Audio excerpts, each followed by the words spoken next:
ಮೀನರಾಶಿ ಮೀನ ಲಗ್ನದವರಿಗೆ ನಿಮ್ಮ ಧನಸ್ಥಾನ, ಕುಟುಂಬ ಸ್ಥಾನ, ವಾಕ್ಸ್ಥಾನದಲ್ಲಿ ಒಂದು ಗ್ರಹಗಳ ಸಮ್ಮಿಲನದಿಂದ ಹಲವಾರು ಲಾಭಗಳಿವೆ. ಹಾಗೆ ಹಲವಾರು ಎಚ್ಚರಿಕೆಗಳು ಕೂಡ ಇವೆ. ಇನ್ನು ನಿಮ್ಮ 3ನೇ ಮನೆ ಪರಾಕ್ರಮ, ಧೈರ್ಯ, ಮಾರ್ಕೆಟಿಂಗ್, ಆನ್ಲೈನ್, ಈ ಮನೆಗೂ ಕೂಡ ಗ್ರಹಗಳ ಮೂಮೆಂಟ್ ತುಂಬ ಚೆನ್ನಾಗಿದೆ. ಇಲ್ಲೂ ಕೂಡ ನೀವು ಹೆಚ್ಚಿನ ಗಳಿಕೆಯನ್ನು ಮಾಡ್ತೀರಾ. ಬಟ್ ಕೆಲವೊಂದು ಎಚ್ಚರಿಕೆಗಳನ್ನು ಕೂಡ ತೆಗೆದುಕೊಳ್ಳಬೇಕು.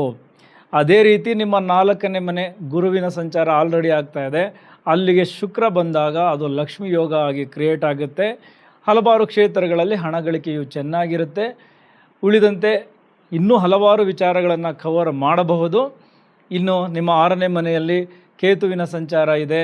ನಿಮ್ಮ 12ನೇ ಮನೆಯಲ್ಲಿ ರಾಹುವಿನ ಸಂಚಾರ ಇದೆ. ನಿಮ್ಮ ಲಗ್ನದಲ್ಲಿಯೇ ಶನಿ ಮಹಾತ್ಮರ ಸಂಚಾರ ಇದೆ. ಈಗ ಮೊದಲನೇದಾಗಿ ಮೇ 1ನೇ ತಾರೀಕು ಬುಧ ನಿಮ್ಮ ಧನಸ್ಥಾನಕ್ಕೆ ಬರ್ತಾರೆ. ಬುಧ ನಿಮಗೆ 4 ಮತ್ತು 7ನೇ ಮನೆಯ ಅಧಿಪತಿ. ಓಕೆ. ಇನ್ನು ನಿಮ್ಮ ರವಿ ನಿಮಗೆ 6ನೇ ಮನೆಯ ಅಧಿಪತಿ, ಅಲ್ಲೇ ಸಂಚಾರ ಮಾಡ್ತಾ ಇದ್ದಾರೆ. 12ನೇ ತಾರೀಕಿನ ನಂತರ ಲಗ್ನದಲ್ಲಿದ್ದ ಕುಜ ನಿಮ್ಮ ಧನಸ್ಥಾನಕ್ಕೆ ಬರ್ತಾರೆ. ಅವರು ನಿಮ್ಮ ಭಾಗ್ಯಸ್ಥಾನದ ಅಧಿಪತಿ ಮತ್ತು ಧನಸ್ಥಾನದ ಅಧಿಪತಿ. ಯಾವಾಗ ಅವರದ್ದೇ ಮನೆಗೆ ಕುಜ ಬರ್ತಾರೋ ಅದೊಂದು ರೀತಿ ಒಳ್ಳೆಯ ಯೋಗ ಕ್ರಿಯೇಟ್ ಮಾಡುತ್ತೆ. ಇದಿಷ್ಟು ಗ್ರಹಗಳ ಒಂದು ಕಾಂಬಿನೇಷನ್ ಮೇ ತಿಂಗಳಲ್ಲಿ.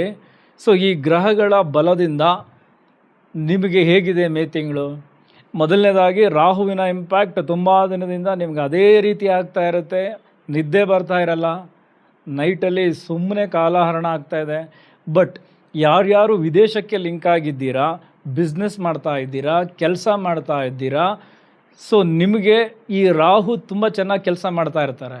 ಆದರೆ ಯಾರೂ ವಿದೇಶಕ್ಕೆ ಕನೆಕ್ಟ್ ಆಗಿಲ್ಲ ಅಥವಾ ದೂರದ ಸ್ಥಳಗಳಿಗೆ ಕೆಲಸದ ನಿಮಿತ್ತನೋ ವ್ಯಾಪಾರದ ನಿಮಿತ್ತನೋ ಕನೆಕ್ಟ್ ಆಗಿಲ್ಲ ಅಂದರೆ ತೊಂದರೆಗಳಾಗಿರುತ್ತೆ ರಾಹುವಿನಿಂದ. ಸೊ ಹಾಗಾಗಿ ರಾಹುವನ್ನು ಸರಿ ಮಾಡ್ಕೋಬೇಕು ಅಂದರೆ ನೀವು ದೂರದ ವಿಚಾರಗಳಲ್ಲಿ ನಿಮ್ಮ ಗಮನ ಇರಬೇಕು. ಅದು ಹೇಗೆ ಮಾಡ್ತೀರಾ ನೋಡಿ, ಬಿಸ್ನೆಸ್ಸಲ್ಲಿ ಇನ್ವಾಲ್ವ್ ಆಗ್ತೀರಾ, ಇಲ್ಲ ಅಲ್ಲಿಗೆ ಕೆಲಸಕ್ಕೆ ಟ್ರೈ ಮಾಡ್ತೀರಾ. ಇದು ರಾಹುಗೆ ನೀವು ಮಾಡಿಕೊಳ್ಳುವಂತಹ ಒಂದು ಪ್ರಾಕ್ಟಿಕಲ್ ರೆಮಿಡಿ. ಈ ಸಂದರ್ಭದಲ್ಲಿ ಮೀನ ಲಗ್ನ ಮೀನ ರಾಶಿಯವರಿಗೆ ನೀವು ದೂರದ ಸ್ಥಳಗಳಿಗೆ ಕನೆಕ್ಟ್ ಆಗಬೇಕು. ಆಗ ಮಾತ್ರ ಈ ನಿದ್ದೆಯ ಸಮಸ್ಯೆ ಅಥವಾ ಬೇಡದ ಖರ್ಚುಗಳು, ಆಸ್ಪತ್ರೆಯ ಅಲೆದಾಟ ಎಲ್ಲವೂ ಕಡಿಮೆ ಆಗುತ್ತೆ. ಓಕೆ. ಅದೇ ರೀತಿ ಲಗ್ನದಲ್ಲಿ ಶನಿಯ ಸಂಚಾರ ಆಗ್ತಾ ಇರೋದ್ರಿಂದ ನಿಮಗೆ ಏನೋ ಮಾಡಬೇಕು ಅನ್ನೋ ಹಂಬಲ ಇದೆ, ದೇಹ ಸಪೋರ್ಟ್ ಮಾಡ್ತಾ ಇಲ್ಲ, ಸೋಮಾರಿತನ ಜಾಸ್ತಿ ಆಗ್ತಾ ಇದೆ. ಬಟ್ ಶನಿ ಮಹಾತ್ಮರಿಗೆ ಸೋಮಾರಿತನ ಇಷ್ಟ ಆಗಲ್ಲ. ನೀವು ಅದರಿಂದ ಹೊರಗಡೆಗೆ ಬರಬೇಕು, ಬೇಗ ಹೇಳಬೇಕು, ದೇಹವನ್ನು ದಂಡಿಸಬೇಕು, ಶಿಸ್ತನ್ನು ಕಾಪಾಡ್ಕೋಬೇಕು, ತಾಳ್ಮೆ ಇರಬೇಕು, ಜವಾಬ್ದಾರಿ ತಗೋಬೇಕು, ನ್ಯಾಯಯುತವಾಗಿ ನಡ್ಕೋಬೇಕು. ಇದನ್ನೆಲ್ಲ ಮಾಡಿದ್ರೆ ಶನಿ ಮಹಾತ್ಮರು ಯಾಕೆ ಕೆಟ್ಟದ್ದನ್ನು ಮಾಡ್ತಾರೆ? ಅವರು ನಮ್ಮ ಬದುಕನ್ನು ತಿದ್ದೋದಕ್ಕೆ ಬಂದಿರೋದು, ತಾಳ್ಮೆಯನ್ನು ಕಲಿಸೋದಕ್ಕೆ ಬಂದಿರೋದು, ಜವಾಬ್ದಾರಿ ತಗೊಳ್ಳಿ ಅಂತ ಹೇಳೋದಕ್ಕೆ ಬಂದಿರೋದು.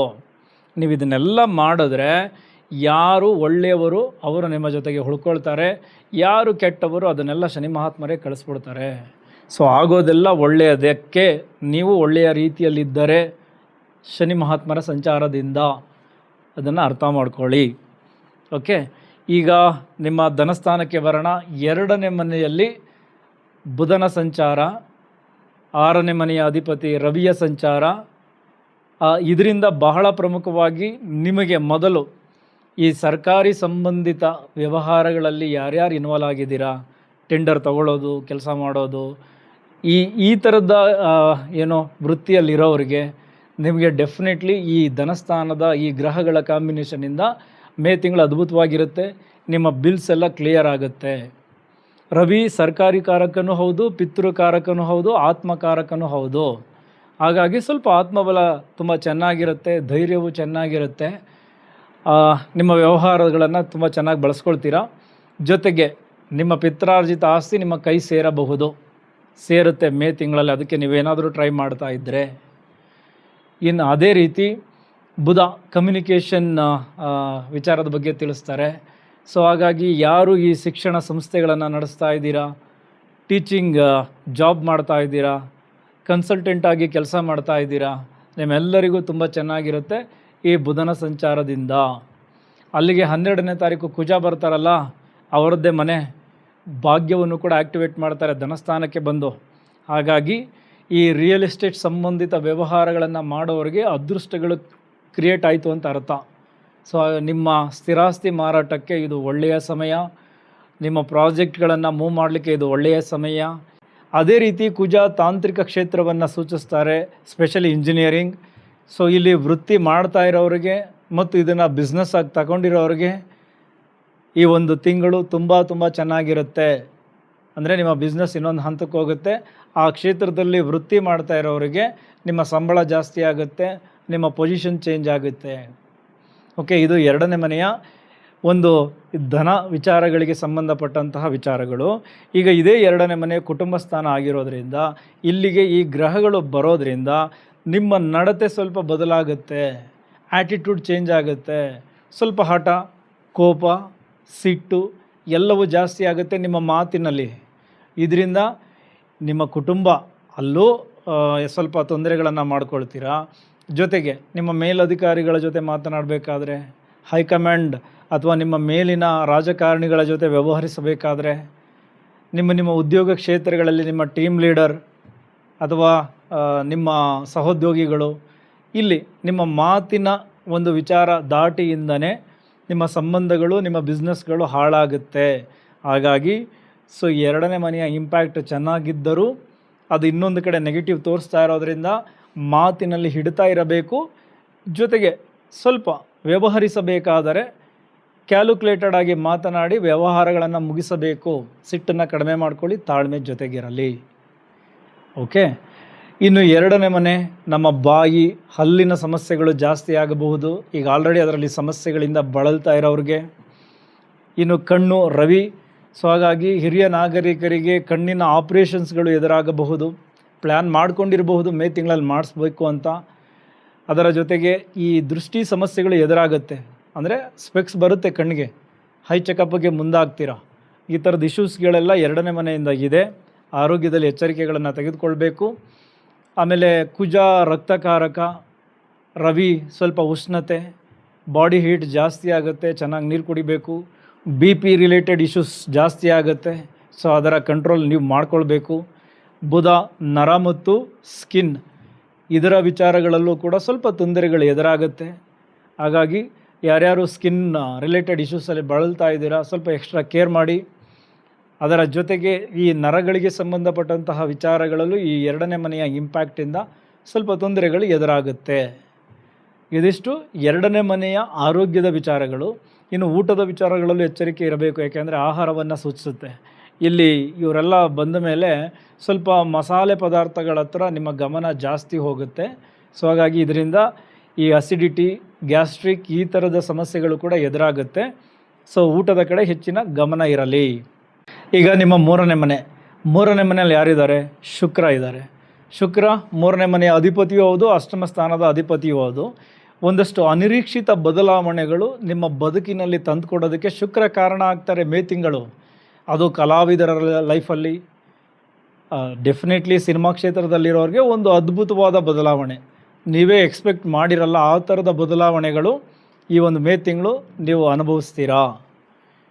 ಅದೇ ರೀತಿ ಈ ಮೀಡಿಯಾ ಕ್ಷೇತ್ರದಲ್ಲಿರೋರು, ಆನ್ಲೈನ್ ಬಿಸ್ನೆಸ್ ಮಾಡ್ತಾ ಇರೋರು, ಇವರೆಲ್ಲರಿಗೂ ತುಂಬ ಚೆನ್ನಾಗಿರುತ್ತೆ. ಯಾಕೆಂದರೆ ಮೂರನೇ ಮನೆ ಅದನ್ನೇ ತಿಳಿಸುತ್ತೆ.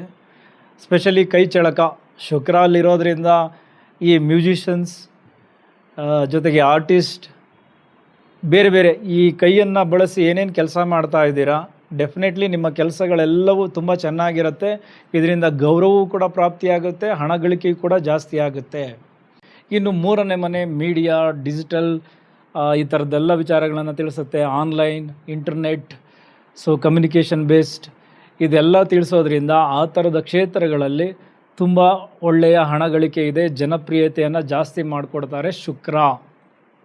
ಆದರೆ ಅಷ್ಟಮ ಸ್ಥಾನದ ಅಧಿಪತಿಯೂ ಆಗಿರೋದ್ರಿಂದ ನಿಮ್ಮ ಗುಪ್ತ ಸಂಬಂಧದಿಂದನೋ ಅಥವಾ ಒಂದು ಸ್ತ್ರೀಯಿಂದನೋ ನಿಮಗೆ ತೊಂದರೆಯೂ ಇದೆ, ಲಾಭಗಳು ಇವೆ. ಅದನ್ನು ಅನ್ಎಕ್ಸ್ಪೆಕ್ಟೆಡ್ ವಿಚಾರಗಳು ಅಂತ ನಾವು ಹೇಳ್ತೀವಿ. ಕೆಲವರಿಗೆ ಜಾತಕದ ಪ್ರಭಾವದಿಂದ ಕೆಟ್ಟದ್ದೂ ಆಗಬಹುದು, ಕೆಲವರಿಗೆ ಅವರ ಜಾತಕದ ಪ್ರಭಾವದಿಂದ ಈ ಗೋಚಾರದ ಗ್ರಹಗಳ ಮೂಮೆಂಟಿಂದ ಒಳ್ಳೆಯದು ಆಗಬಹುದು. ಇದೇ ಮೂರನೇ ಮನೆಗೆ 15 ದಿನಗಳ ನಂತರ ರವಿ ಮತ್ತು ಬುಧ ಬರ್ತಾರೆ.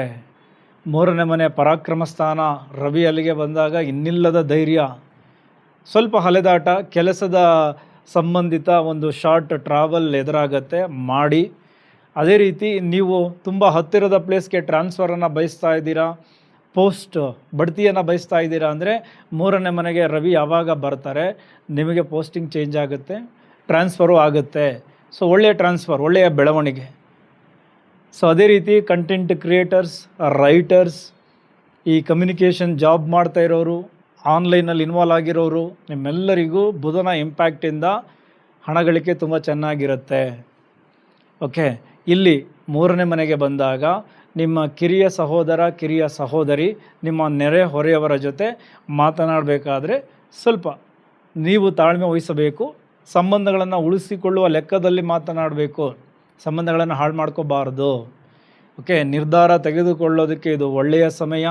ಏನಾದರೂ ಬಿಸ್ನೆಸ್ ಮಾಡಬೇಕು ಅಂತಿದ್ದರೆ 15ನೇ ತಾರೀಕು ನಂತರ ಮಾಡಬಹುದು, ಅಲ್ಲಿ ಒಳ್ಳೆಯ ನಿರ್ಧಾರಗಳನ್ನು ತೆಗೆದುಕೊಳ್ತೀರಾ. ಇದಿಷ್ಟು ಮೂರನೇ ಮನೆಯ ಇಂಪ್ಯಾಕ್ಟ್. ಇನ್ನು ಅದೇ ರೀತಿ ನಿಮ್ಮ 4ನೇ ಮನೆಗೆ ಶುಕ್ರನ ಸಂಚಾರ ಆಗುತ್ತೆ, ಅಲ್ಲಿ ಗುರು ಇದ್ದಾರೆ. ಸೊ 4ನೇ ಮನೆ ಅಂದರೆ ಎಗೈನ್ ಮನೆಯ ವಿಚಾರಕ್ಕೆ ಬರೋಣ. ಶುಕ್ರ ಅಲ್ಲಿ ಸೇರಿಕೊಂಡಾಗ ಈ ಇಂಟೀರಿಯರ್ ಡಿಸೈನರ್ಸ್ ಯಾರ್ಯಾರು ಇರ್ತಾರೆ, ಈ ವಾಹನಕ್ಕೆ ಸಂಬಂಧಪಟ್ಟಂತಹ ಬಿಸ್ನೆಸ್ ಯಾರ್ಯಾರು ಮಾಡ್ತಾ ಇರ್ತಾರೆ, ಶುಕ್ರನ ಸಂಬಂಧಿತ ವಿಚಾರಗಳು ಯಾವ್ಯಾವ್ದು ಬರುತ್ತೆ ಅಂದರೆ ಐಷಾರಾಮಿ ವಸ್ತುಗಳ ಬಿಸ್ನೆಸ್, ಇದೆಲ್ಲವೂ ಕೂಡ ಶುಕ್ರನ ಅಂಡರ್ ಬರುತ್ತೆ. ಸ್ಪೆಷಲಿ ಮನೆಗೆ ವೆಹಿಕಲ್ಗೆ ಸಂಬಂಧಪಟ್ಟಂತಹ ವಿಚಾರಗಳಲ್ಲಿ ಯಾರ್ಯಾರು ಇನ್ವಾಲ್ವ್ ಆಗಿದ್ದೀರಾ ನಿಮ್ಮೆಲ್ಲರಿಗೂ ಕೂಡ ಹಣ ಗಳಿಕೆ ಜಾಸ್ತಿ ಆಗುತ್ತೆ ಈ 4ನೇ ಮನೆಯ ಇಂಪ್ಯಾಕ್ಟಿಂದ. ಓಕೆ, ಸೊ ಗುರು ಕೂಡ ನಿಮಗೆ ಅತ್ಯದ್ಭುತವಾದ ಜ್ಞಾನವನ್ನು ಕೊಡ್ತಾರೆ. ಸೊ ಹಾಗಾಗಿ ಜ್ಞಾನ ಮತ್ತು ಮಾತು ಇವೆರಡನ್ನೂ ಬಳಸ್ಕೊಂಡು ಮಾಡುವಂತಹ ಕೆಲಸಗಳಿಗೆ ಡೆಫಿನೆಟ್ಲಿ ತುಂಬ ಚೆನ್ನಾಗಿರುತ್ತೆ. ಸ್ಪೆಷಲಿ ಟೀಚಿಂಗ್ ಕ್ಷೇತ್ರ ಅಂದರೆ ನೀವೇನೋ ಒಂದು ಕೋಚಿಂಗ್ ಸೆಂಟ್ರನ್ನ ತೆಗೆದಿರ್ತೀರಾ ಅಥವಾ ಕನ್ಸಲ್ಟೆನ್ಸಿ ಈ ಥರದ ಜಾಬ್ ಮಾಡ್ತಾ ಇರ್ತೀರಾ, ಕನ್ಸಲ್ಟೆಂಟ್ಗಳಾಗಿ ಕೆಲಸ ಮಾಡ್ತಾ ಇರ್ತೀರಾ, ನಿಮ್ಮೆಲ್ಲರಿಗೂ ಈ ಒಂದು ಮೇ ತಿಂಗಳು ತುಂಬ ಚೆನ್ನಾಗಿರುತ್ತೆ ಹಣ ಗಳಿಸೋದಕ್ಕೆ. ಓಕೆ, ಸೊ ಇದಿಷ್ಟು ಮೊದಲ ಮೂರು ಮನೆಗಳ ವಿಚಾರಗಳನ್ನು ತಿಳಿಸಿದ್ದೀನಿ. ಈಗ ನಿಮಗೆ ಆರೋಗ್ಯದ ವಿಚಾರ ಅಂತ ಬಂದಾಗ ಇಲ್ಲಿ 2ನೇ ಮನೆಯ ಇಂಪ್ಯಾಕ್ಟ್ ತುಂಬ ಜೋರಾಗಿದೆ ಮತ್ತು ಲಗ್ನದಲ್ಲಿ ಶನಿಯ ಸಂಚಾರ ಜೋರಾಗಿದೆ, ಅಲ್ಲಿ ಎಚ್ಚರಿಕೆಗಳನ್ನು ತೆಗೆದುಕೊಳ್ಳಿ. ಈಗ ಸಂಬಂಧಗಳು ಅಂತ ಬಂದಾಗ ನಿಮ್ಮ 7ನೇ ಮನೆಯ ಅಧಿಪತಿ 2ನೇ ಮನೆಯಲ್ಲಿ ರವಿಯ ಜೊತೆ ಯುತಿಯಾಗಿದ್ದಾರೆ. ಇಲ್ಲಿ ಇದೇ ಒಂದು ಪ್ರಾಬ್ಲಮ್, ಏನಪ್ಪ ಅಂದರೆ ಮಾತು. ನಿಮ್ಮ ಮಾತಿಂದಲೇ ನಿಮ್ಮ ಸಂಬಂಧಗಳನ್ನು ಹಾಳು ಮಾಡ್ಕೊಳ್ತೀರಾ. ಜೊತೆಗೆ ಲಗ್ನದಿಂದ ನಿಮ್ಮ 7ನೇ ಮನೆಗೆ ಶನಿ ಮಹಾತ್ಮರ ದೃಷ್ಟಿ ಇದೆ. ಹಳೆಯ ವಿಚಾರಗಳನ್ನು ಕೆದಕಿ ಅದರಲ್ಲೇ ಗಲಾಟೆ ಮಾಡ್ಕೊಂಡು ಬರ್ತಾನೇ ಇದ್ದೀರಾ. ಇನ್ನೂ ಆ ವಿಚಾರಗಳು ನಿಮ್ಮ ತಲೆಯಿಂದ ಹೊರಗಡೆ ಹೋಗಿಲ್ಲ. ಬಿಟ್ಬಿಡಿ ಹಳೆಯ ವಿಚಾರಗಳನ್ನು ಕೆದಕಿ ಯಾಕೆ ಗಲಾಟೆಗಳನ್ನು ಮಾಡ್ಕೊಳ್ತೀರಾ, ಬೇಡ. ಯಾಕೆ ಅಂದರೆ ಈಗ ಮಾತಿನ ಸ್ಥಾನದಲ್ಲಿ ತುಂಬ ಜೋರಾಗಿ ಮಾತನಾಡಿಸುವಂತಹ ಗ್ರಹಗಳೇ ಬಂದು ನಿಮಗೆ ಪ್ರವೋಕ್ ಮಾಡ್ತಾ ಇರೋದ್ರಿಂದ ಮತ್ತಷ್ಟು ಜೋರು ಮಾತುಕತೆ ಆಗುತ್ತೆ. ಇದರಿಂದ ಸಂಬಂಧಗಳು ಹಾಳಾಗುತ್ತೆ. ಗಂಡ ಹೆಂಡತಿ ಸಂಬಂಧ ಉಳಿಬೇಕು ಅಂದರೆ ಮಾತು ಕಡಿಮೆ ಇರಬೇಕು, ಹಳೆಯ ವಿಚಾರಗಳನ್ನು ಮರೆತು ಮುಂದೆ ಹೋಗಬೇಕು, ಅಷ್ಟೇ. ಅದೇ ರೆಮಿಡಿ. ಓಕೆ, ಇನ್ನು ಪ್ರೀತಿ ಪ್ರೇಮದ ವಿಚಾರ. ಎಸ್, ನಿಮ್ಮ 5ನೇ ಮನೆಗೆ ಕುಜನ ದೃಷ್ಟಿ ಬೀಳ್ತಾ ಇದೆ. ಸ್ವಲ್ಪ ಸಿಟ್ಟು, ಕೋಪ ಇದೆಲ್ಲವೂ ಜಾಸ್ತಿ ಇದೆ ನಿಮ್ಮಗಳ ನಡುವೆ. ಕಡಿಮೆ ಮಾಡ್ಕೊಳ್ಳಿ. ಎಮೋಷ್ನಲಿ ತುಂಬ ಕನೆಕ್ಟ್ ಆಗಿ ತುಂಬ ಡಿಪ್ರೆಷನ್ಗೆ ಹೋಗಬೇಡಿ. ಇದು ಸಂಬಂಧಗಳನ್ನು ಉಳಿಸಿಕೊಳ್ಳುವಂತಹ ಸಮಯ, ಜಗಳ ಮಾಡೋದಕ್ಕಲ್ಲ. ಸೊ ನಿಮ್ಮ ಮಾತುಕತೆಯನ್ನು ಕಡಿಮೆ ಮಾಡ್ಕೊಳ್ಳಿ, ಪ್ರೀತಿಯ ಭಾವನೆಗಳನ್ನು ಜಾಸ್ತಿ ಮಾಡ್ಕೊಳ್ಳಿ, ಪ್ರೀತಿಯನ್ನು ಉಳಿಸ್ಕೊಳ್ಳಿ. ಓಕೆ, ಇನ್ನು ಅದೇ ರೀತಿ ಈ ಏನು ಕೋರ್ಟ್ ಕೇಸು ಈ ಥರದ ವಿಚಾರಗಳನ್ನು ಎದುರಿಸ್ತಾ ಇರೋರಿಗೆ ಡೆಫಿನೆಟ್ಲಿ ನಿಮ್ಮ 6ನೇ ಮನೆಯ ಅಧಿಪತಿ 2ನೇ ಮನೆಯಲ್ಲಿ ಸಂಚಾರ ಆಗ್ತಾ ಇರೋದ್ರಿಂದ ನಿಮಗೆ ಒಂದು ರೀತಿ ಒಳ್ಳೆಯ ಗೆಲುವನ್ನು ತಂದುಕೊಡ್ತಾರೆ. ಆದರೆ ಶನಿಮಾತ್ಮರು ಲಗ್ನದಲ್ಲೇ ಸಂಚಾರ ಮಾಡ್ತಾ ಇರೋದ್ರಿಂದ ಸ್ವಲ್ಪ ಎಲ್ಲವೂ ನಿಧಾನ ಅನಿಸುತ್ತೆ. ಅದಕ್ಕಾಗಿ ಒಂದಷ್ಟು ಖರ್ಚುಗಳು ಕೂಡ ಎದುರಾಗುತ್ತೆ. ಅಂತಿಮವಾಗಿ ಗೆಲುವು ನಿಮ್ಮ ಪರವಾಗಿ ಇರುತ್ತೆ. ಯಾಕೆ ಅಂದರೆ ನಿಮ್ಮ 6ನೇ ಮನೆಯ ಅಧಿಪತಿ 2ನೇ ಮನೆಯಲ್ಲಿ ಸಂಚಾರ ಮಾಡ್ತಾ ಅಲ್ಲಿ ಹೆಚ್ಚು ಬಲವನ್ನು ಪಡ್ಕೊಳ್ಳೋದ್ರಿಂದ ನೀವು ಗೆಲ್ತೀರ. ಇನ್ನು ಕಾಂಪಿಟೇಟಿವ್ ಎಕ್ಸಾಮ್ ಬರೆಯೋರ್ಗೂ ಕೂಡ ಇಲ್ಲಿ ರವಿಯ ಇಂಪ್ಯಾಕ್ಟ್ ತುಂಬ ಚೆನ್ನಾಗಿರೋದ್ರಿಂದ ನಿಮ್ಮ ಎಕ್ಸಾಮ್ ತುಂಬ ಚೆನ್ನಾಗಾಗುತ್ತೆ. ಅಥವಾ ಎಕ್ಸಾಮ್ಗೆ ರೆಡಿ ಆಗ್ತಾ ಇದ್ದರೆ ನಿಮ್ಮ ಸ್ಟಡಿನೂ ಕೂಡ ತುಂಬ ಚೆನ್ನಾಗಿರುತ್ತೆ. ಪೋಸ್ಟಿಂಗಿಗೆ ಏನಾದರೂ ಟ್ರೈ ಮಾಡ್ತಾ ಇದ್ದು ಮೇ ತಿಂಗಳಲ್ಲಿ ಅದಕ್ಕೆ ಅವಕಾಶಗಳಿಗಾಗಿ ಕಾಯ್ತಾ ಇದ್ದರೆ ನೀವು ಮೀನರಾಶಿ ಮೀನ ಲಗ್ನದವರಿಗೆ ದೊಡ್ಡ ಮಟ್ಟದ ಯಶಸ್ಸು ಸಿಗುತ್ತೆ. ಇನ್ನು ಸ್ಟೂಡೆಂಟ್ಸ್, ನಿಮಗೂ ಅಷ್ಟೇ 4ನೇ ಮನೆಯಲ್ಲಿ ಶುಕ್ರ ಮತ್ತು ಯಾರು ಗುರುವಿನ ಒಂದು ವಿಚಾರದಿಂದ ಜ್ಞಾನಾರ್ಜನೆಗೆ ಗುರು ಏನೋ ಸಪೋರ್ಟ್ ಮಾಡ್ತಾ ಇದ್ದಾರೆ. ಈಗ ಶುಕ್ರ ಬಂದಿದ್ದಾರೆ, ಸ್ವಲ್ಪ ಹೊರಗಡೆ ಓಡಾಡಬೇಕು, ಪಾರ್ಟಿ ಮಾಡಬೇಕು, ಈ ಥರದ ವಿಚಾರಗಳು ನಿಮ್ಮ ತಲೆಯಲ್ಲಿವೆ ಸ್ಟೂಡೆಂಟ್ಸ್ಗಳಿಗೆ. ಅದನ್ನು ತಲೆಯಿಂದ ಹೊರಗಡೆ ತೆಗಿರಿ. ಸ್ಪೆಷಲಿ ಈ ಕಲಾಕ್ಷೇತ್ರದಲ್ಲಿ ಯಾರ್ಯಾರು ಕಲಿಕೆಯಲ್ಲಿದ್ದೀರಾ ನಿಮಗೆ ತುಂಬ ಚೆನ್ನಾಗಿರುತ್ತೆ. ಇನ್ನು 5ನೇ ಮನೆಗೆ ಕುಜನ ದೃಷ್ಟಿ ಬೀಳೋದ್ರಿಂದ ಕಲಿಕೆಯಲ್ಲಿ ಸ್ವಲ್ಪ ವೇಗವನ್ನು ಪಡೆದುಕೊಳ್ತೀರಾ. ಅದರ ಜೊತೆಗೆ ನಿಮ್ಮ 9ನೇ ಮನೆಯ ಅಧಿಪತಿ 2ನೇ ಮನೆಗೆ ಬಂದಿದ್ದಾರೆ. ಹೈಯರ್ ಸ್ಟಡೀಸ್ಗೆ ನೀವು ವಿದೇಶಕ್ಕೆ ಟ್ರೈ ಮಾಡ್ತಾ ಇದ್ದರೆ ಅದಕ್ಕೆ ಒಂದಷ್ಟು ಖರ್ಚುಗಳಾಗುತ್ತೆ, ಬಟ್ ಅಲ್ಲಿರುವಂತಹ ಸಮಸ್ಯೆಗಳ ಬಗೆಹರಿತದೆ. ಸೊ ಓವರಾಲ್ ವಿದ್ಯಾರ್ಥಿಗಳಿಗೂ ಕೂಡ ತುಂಬ ಚೆನ್ನಾಗಿದೆ ಈ ಒಂದು ಮೇ ತಿಂಗಳು. ಇನ್ನು ನಮ್ಮ ಕೃಷಿಕರಿಗೆ 4ನೇ ಮನೆಯಲ್ಲಿ ಶುಕ್ರನ ಸಂಚಾರ. ಸೊ ಹಾಗಾಗಿ ತೆಂಗು, ಅಡಿಕೆ ಈ ಥರದ ಕಮರ್ಷಿಯಲ್ ಬೆಳೆಗಳನ್ನು ಯಾರ್ಯಾರು ಬೆಳೀತಾ ಇದ್ದೀರಾ ನಿಮಗೆ ತುಂಬ ಚೆನ್ನಾಗಿರುತ್ತೆ. ನಿಮ್ಮ ಬೆಳೆಗೆ ಒಳ್ಳೆಯ ಬೆಲೆ ಸಿಗುವಂತಹ ಕಾಲ. ನೀವೇನಾದರೂ ಕೃಷಿ ಜಮೀನನ್ನು ಖರೀದಿ ಮಾಡಬೇಕು, ಒಳ್ಳೆಯ ಸಮಯ. ಸೇಲ್ ಮಾಡಬೇಕು, ಒಳ್ಳೆಯ ಸಮಯ. ಓವರಾಲ್ ಕೃಷಿಕರಿಗೆ ಎಲ್ಲವೂ ಚೆನ್ನಾಗಿದೆ. ಆದರೆ ನೀರಿನ ಸಂಬಂಧಿತ ಒಂದಷ್ಟು ತೊಂದರೆಗಳು ಎದುರಾಗುತ್ತೆ. ಯಂತ್ರೋಪಕರಣಗಳು ಕೈ ಕೊಡ್ತವೆ. ನಿಮ್ಮ ಕೂಲಿ ಕಾರ್ಮಿಕರು ಯಾರ್ಯಾರು ಇರ್ತಾರೆ, ಸೊ ಅವರಿಂದ ಸ್ವಲ್ಪ ತೊಂದರೆಗಳಿವೆ. ಹೀಗೆ ಹಲವಾರು ತೊಂದರೆಗಳನ್ನು ಹೀಗೆ ಒಂದಷ್ಟು ಒಳ್ಳೆಯ ವಿಚಾರಗಳ ಜೊತೆ ಒಂದಷ್ಟು ಸಣ್ಣ ಪುಟ್ಟ ತೊಂದರೆಗಳು ಕೂಡ ಎದುರಾಗುತ್ತೆ ಕೃಷಿ ಕ್ಷೇತ್ರದವರಿಗೆ. ಇನ್ನು 6ನೇ ಮನೆಯಲ್ಲಿ ಕೇತುವಿನ ಸಂಚಾರ. ಸ್ವಲ್ಪ ಸಮಾಧಾನವಾಗಿದ್ದುಬಿಡಿ, ನಿಮ್ಮ ಶತ್ರುಗಳು ತಾವಾಗೆ ಸೋಲ್ತಾರೆ. ಸಾಲ ಮಾಡೋದಕ್ಕೆ ಹೋಗಬೇಡಿ. ಈಗ ಗಳಿಸಿದ್ದರಲ್ಲಿ ನಿಮ್ಮ ಹಳೆಯ ಸಾಲವನ್ನು ತೀರಿಸ್ಕೊಳ್ಳೋದಕ್ಕೆ ಒಳ್ಳೆಯ ಸಮಯ, ತೀರಿಸ್ಕೊಳ್ಳಿ. ಅದೇ ರೀತಿ ನಿಮ್ಮ 12ನೇ ಮನೆಯ ರಾಹುವಿನಿಂದ ಆಲ್ರೆಡಿ ಏನೇನು ತೊಂದರೆ ಕಾಣ್ತಾ ಇದ್ದೀರ ಅದೆಲ್ಲ ನಿಮಗೆ ಗೊತ್ತಾಗಿದೆ. ಸ್ವಲ್ಪ ಅದಕ್ಕೆ ನಾನು ಮೊದಲೇ ಹೇಳಿದ್ದೀನಿ ರೆಮಿಡಿ ಏನು ಮಾಡಬೇಕು ಅಂತ, ಅದರ ಕಡೆ ಗಮನ ಕೊಡಿ. ಉಳಿದಂತೆ ನಿಮ್ಮ ಕಾರ್ಯಕ್ಷೇತ್ರಗಳನ್ನು ಉದ್ಧಾರ ಮಾಡಲಿಕ್ಕೆ ಅಂತಲೇ ಧನಸ್ಥಾನ, 3ನೇ ಮನೆ, 4ನೇ ಮನೆ ತುಂಬ ಚೆನ್ನಾಗಿದೆ. ಮೀನರಾಶಿ, ಮೀನ ಲಗ್ನದವರಿಗೆ ಮೇ ತಿಂಗಳು ತುಂಬ ಚೆನ್ನಾಗಿರಲಿ. ಮುಂದಿನ ವಿಡಿಯೋದಲ್ಲಿ ಮತ್ತೆ